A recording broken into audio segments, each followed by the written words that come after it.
Okay, I have been a big proponent of people wearing masks. I will admit that. And then I saw the study from the CDC, and President Trump talked about it in his town hall last week. He said they came out with a statement that 85% of the people who wear masks catch coronavirus. That is terrifying. I've been wearing a mask. I've been telling my kids to wear masks. If you've been wearing a mask too, there is some good news in this. And the good news is that what our president said is not even remotely close to being true. It's so far away from the truth that it's almost funny. I mean, it'd be funny if it weren't killing people. Like if he had said, hey, they did a study and they found 85% of people who get gonorrhea brush their teeth. Like, that would be kind of funny because then you have a bunch of people running around going, oh my gosh, I brushed my teeth. I better stop or I'm going to get gonorrhea, right? But this is less funny because in a pandemic with an airborne virus, masks save lives. This has been shown over and over and over again. They aren't perfect, but if you have a high percentage of people wearing them, they're really effective at slowing the spread.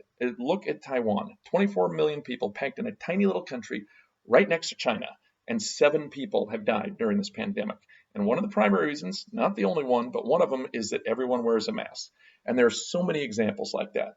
Now, I understand the details of the CDC study can be a little confusing, but I think if you look at what the president said, you'll know he's giving you really bad information. You know lots of people, and I'm sure you know lots of people who wear masks. Have 85% of those people caught the coronavirus? Or is that figure maybe closer to, say, 1 or 2%?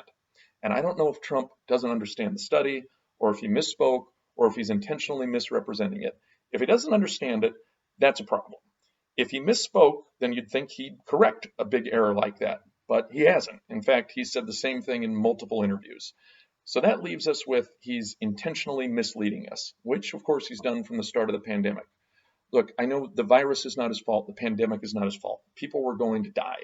But America's response has been absolutely terrible as compared to most other advanced nations. And every country on earth had to deal with this. And a lot of our failed response can be traced directly to Trump's mismanagement and poor communication, bad information. This example right here is only one example of his failed leadership, of the bad information he spreads that makes fighting this thing in America so much harder than it should be. And it's killing people, and our senior citizens are getting hit especially hard. And if you're upset that your kids aren't in the classroom, or they can't play sports, or your business is suffering any number of legitimate issues, please know it shouldn't be nearly this bad. Other rich nations are way better off. In America, 1 in 1,500 people have died due to the coronavirus.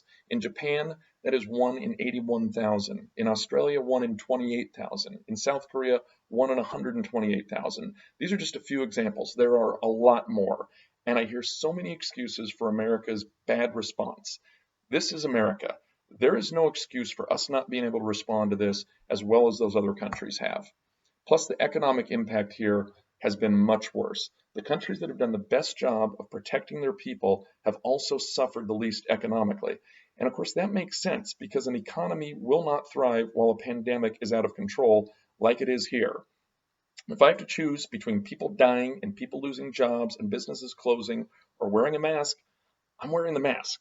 Why President Trump has chosen to divide Americans over this simple issue is beyond me, and people are dying because of it. Nothing brings people together like a common enemy, and Donald Trump has chosen to divide us over masks that save lives.